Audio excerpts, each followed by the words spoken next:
महासिद्ध गुरु नारोपा को जीवन कथा। महासिद्ध गुरु नारोपा तिब्बती बौद्ध धर्म को इतिहास में अत्यंत प्रसिद्ध योगी, विद्वान र तांत्रिक आचार्य का रूप में चिनिन्छन्। उहाँ विशेष गरी काग्यू परंपरा का प्रमुख गुरुहरूमध्ये एक हुनुहुन्छ। उहाँले भारतका महान महापण्डित तथा सिद्ध गुरुहरूबाट गहिरो तान्त्रिक शिक्षा प्राप्त गर्नुभयो र पछि आफ्ना शिष्य महासिद्ध तिलोपाबाट उच्चतम बौद्ध साधना प्राप्त गर्नुभयो। नारोपाबाट तिब्बतमा पुगेको शिक्षाको प्रमुख धारामध्ये एक, पछि मार्पा, मिलारेपा, गम्पोपा हुँदै काग्यू परम्परामा विकसित भयो। परम्परागत जीवनी अनुसार नारोपाको जन्म भारतको बङ्गाल क्षेत्रतिर एक सम्पन्न र उच्च परिवारमा भएको मानिन्छ। उहाँको बाल्यकालदेखि नै धर्म, ज्ञान र सत्यको खोजीप्रति विशेष रुचि थियो। सांसारिक सुख सुविधाभन्दा उहाँलाई ज्ञान र आध्यात्मिक सत्यको खोजी महत्त्वपूर्ण लाग्थ्यो। युवावस्थामा उहाँले उच्च शिक्षा प्राप्त गर्नुभयो।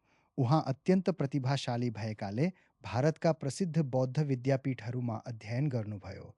विशेष गरी नालन्दा विद्यापीठहरूमा उहाँले बौद्ध दर्शन, तर्कशास्त्र, व्याकरण, तन्त्र तथा अन्य शास्त्रहरूको गहिरो अध्ययन गर्नुभयो। उहाँ पछि नालन्दाका प्रमुख विद्वान र आचार्यहरूमध्ये एक बन्नुभयो। नारोपा केवल पुस्तक र शास्त्रको ज्ञानमा मात्र सीमित हुन चाहनुहुँदनथ्यो। उहाँलाई बौद्ध शिक्षाको वास्तविक अनुभव र प्रत्यक्ष अनुभूति प्राप्त गर्ने इच्छा थियो।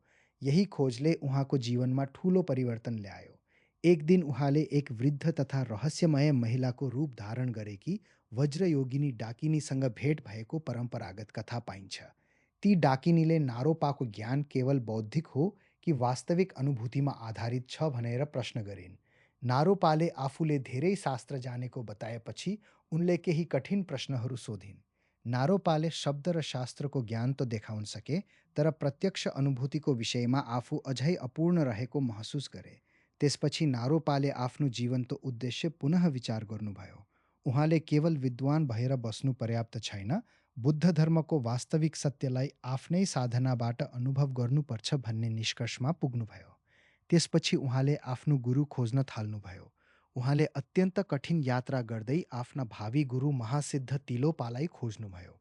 तिलोपा साधारण मानिस जस्तो देखिनुहुन्थ्यो, तर उहाँ अत्यन्त उच्च सिद्धि प्राप्त महासिद्ध हुनुहुन्थ्यो। नारोपाले तिलोपालाई गुरुका रूपमा स्वीकार गरेपछि उहाँको कठिन साधनाको यात्रा सुरु भयो। तिलोपाले नारोपाको अहङ्कार, विद्वत्ताप्रतिको गर्व र सांसारिक आसक्तिलाई क्रमशः हटाउन विभिन्न कठिन परीक्षा दिनुभयो। परम्परागत जीवनीमा नारोपाले गुरुको आदेश पालन गर्ने क्रममा धेरै शारीरिक र मानसिक कष्ट सहनु परेको वर्णन पाइन्छ। यी परीक्षाहरूको उद्देश्य नारोपालाई दुःख दिनु मात्र थिएन।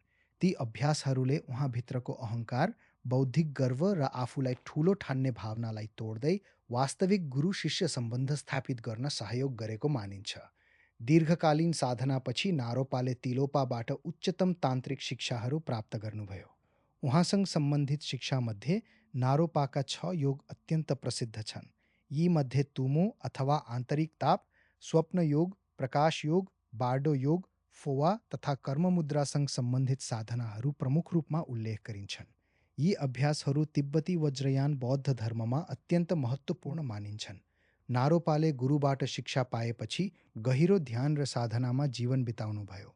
उहाँको जीवनको मुख्य उद्देश्य आफूले प्राप्त गरेको ज्ञानलाई अरू साधकहरूलाई हस्तान्तरण गर्नु थियो। नारोपाका प्रमुख शिष्यहरूमध्ये मार्पा लोत्सावा अत्यन्त प्रसिद्ध छन्। मार्पा तिब्बतबाट भारत आएर नारोपाबाट गहिरो बौद्ध तान्त्रिक शिक्षा प्राप्त गरेका थिए।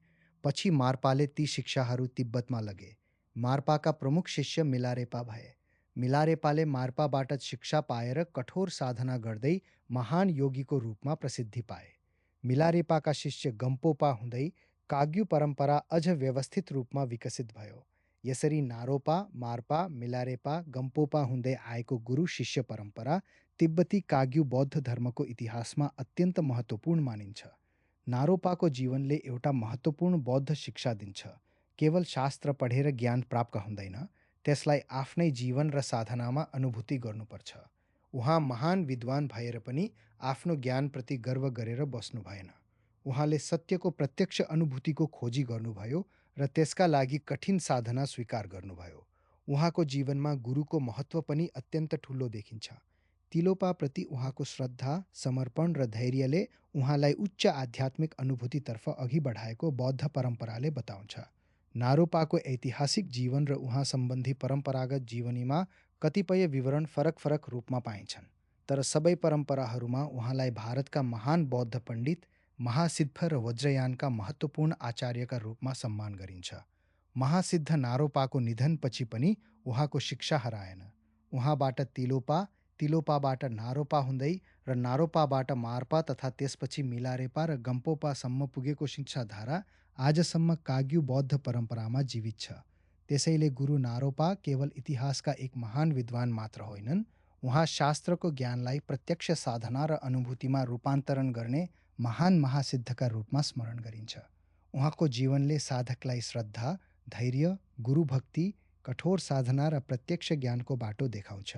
यही कारणले नारोपा तिब्बती वज्रयान बौद्ध धर्मका अत्यन्त महत्त्वपूर्ण गुरुहरूमध्ये आज पनि श्रद्धापूर्वक स्मरण गरिनुहुन्छ।